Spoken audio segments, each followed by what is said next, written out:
Presiden Joko Widodo menambah belanja dan pembiayaan APBN 2020 sebesar Rp405,1 triliun untuk penanganan corona di sektor kesehatan, jaring pengaman sosial, perpajakan, dan stimulus kredit usaha rakyat. Penambahan belanja pemerintah tersebut dibagi dalam 6 paket bantuan yang ditujukan untuk menjaga stabilitas ekonomi nasional di tengah pandemi corona.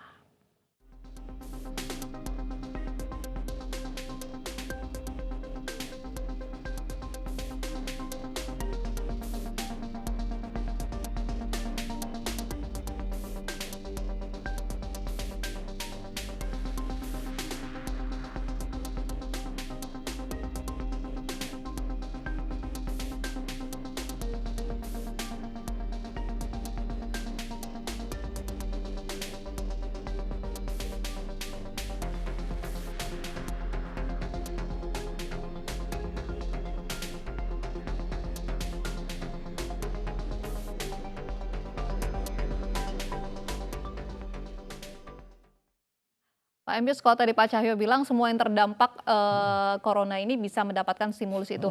Tapi apa yang paling dibutuhkan oleh teman-teman di komunitas transportasi ini? Apakah penurunan suku bunga ataukah perpanjangan waktu kredit atau apa, Pak? Penundaan aja kita butuh sebenarnya. Penundaan selama?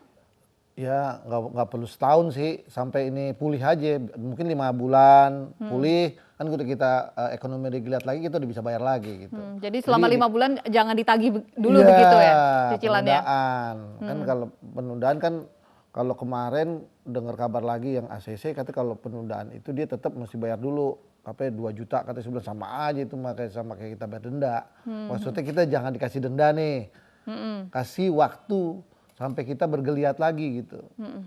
Penundaan itu 5 bulan cukup begitu bagi teman-teman di komunitas kan pemerintah bilang transportasi? bulan Mei udah selesai kita. Kita kok optimis dong bulan Mei selesai. Harapannya bisa bergeliat lagi ekonomi teman-teman ini ya? Bulan Juni kan habis lebaran tuh mulai kita bisa lagi.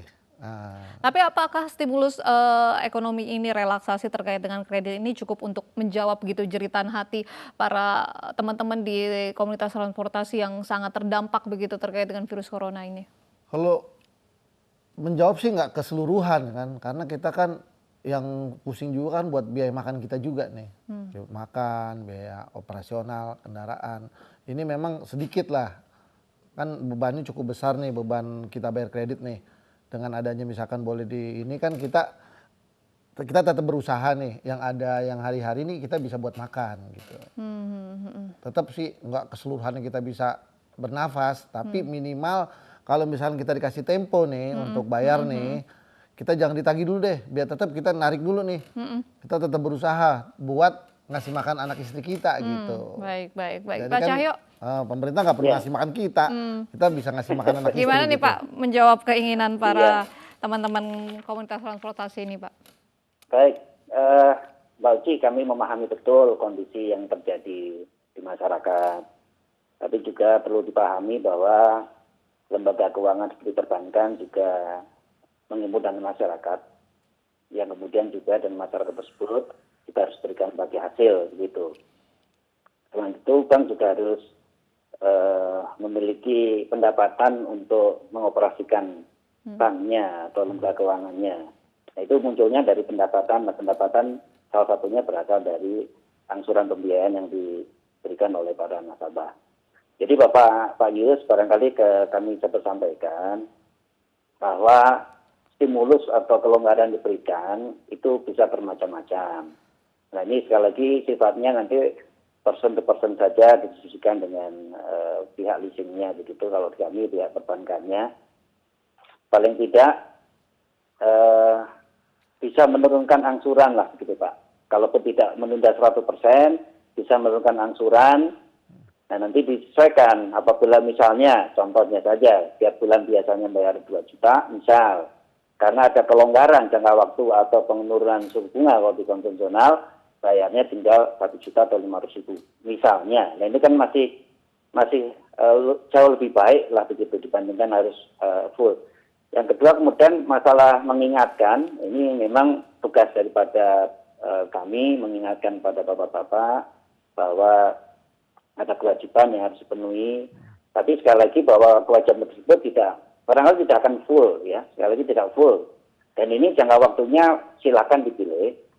Yang jelas dalam POJK memungkinkan bisa sampai 6 sampai 12 bulan kelonggaran yang bisa diberikan gitu. Jadi sekali lagi mohon juga bisa dipahami bahwa kami sebagai lembaga yang kemudian diberi amanah untuk mengelola dana masyarakat juga memiliki kewajiban untuk menyelesaikan atau memberikan pendapatan kepada pada penabung maupun deposan. Gitu Mbak Uci. Pak, tapi yang terdampak ini kan cukup banyak. Kriterianya seperti apa Pak yang bisa mendapatkan relaksasi kredit? Yang pertama yang terdampak langsung ya, ada beberapa sektor yang terdampak langsung terhadap COVID-19 ini. Salah satunya tadi Pak Yus tadi di bidang transportasi. Nah, jadi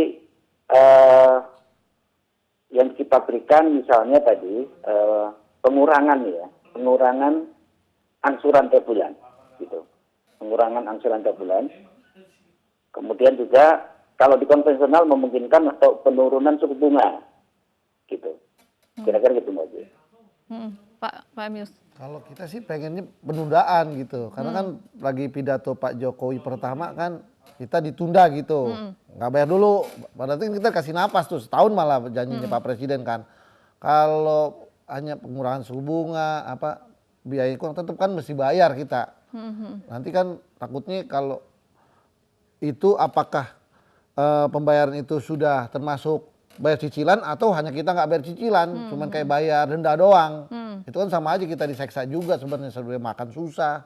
Maksudnya mendingan ditunda gitu, fair. Kan kalau ditunda kan enak nih, jelas nih. Jadi kita misalkan cicilan masih 25 bulan lagi, tetap 25 bulan gitu, tapi bayarnya nanti gitu. Ditunda. Pak Cahyo mintanya ditunda nih, tidak hanya pengurangan angsurannya. Iya. Sekali lagi kami tidak pada posisi untuk mengeneralisir ya Mbak ya, mengeneralisir kebijakan setiap lembaga keuangan, apakah akan memberikan penundaan seperti yang diminta oleh Pak Yus dan teman-teman, atau seperti yang saya sampaikan tadi bahwa sudah ada petunjuk teknis dari OJK mengenai pola daripada relaksasi yang diberikan pada nasabah. Tadi sudah saya sampaikan misalnya perpanjangan jangka waktu, penurunan angsuran, penurunan suku bunga, pengurangan tunggakan dan sebagainya. Jadi ini case by case saja Pak Yus, monggo disampaikan atau didiskusikan dengan baik-baik kepada leasing atau tempat Pak Yus untuk memperoleh pembiayaan. Mengenai penundaan secara teknikal sebenarnya memungkinkan, namun ini tidak bisa digeneralisir. Tidak digeneralisir karena kondisi setiap lembaga keuangan bisa berbeda-beda, termasuk juga kondisi nasabah juga berbeda-beda. Yang diharapkan adalah bagi nasabah yang lain yang secara bisnis tidak terdampak, itu kemudian tidak juga jadi ikut-ikutan meminta relaksasi. Iya, bagaimana Pak mengantisipasi dalam tanda kutip penumpang gelap ini Pak? Jadi setiap pengajuan akan kami analisa ulang sebagaimana pada saat nasabah mengajukan pembiayaan kepada kami. Analisa yang biasa kami lakukan kan analisa 5C biasanya Mbak. Jadi dari sisi kemampuan cash flow, kemudian kondisi, kemudian kolateral, karakter dan capital daripada nasabah.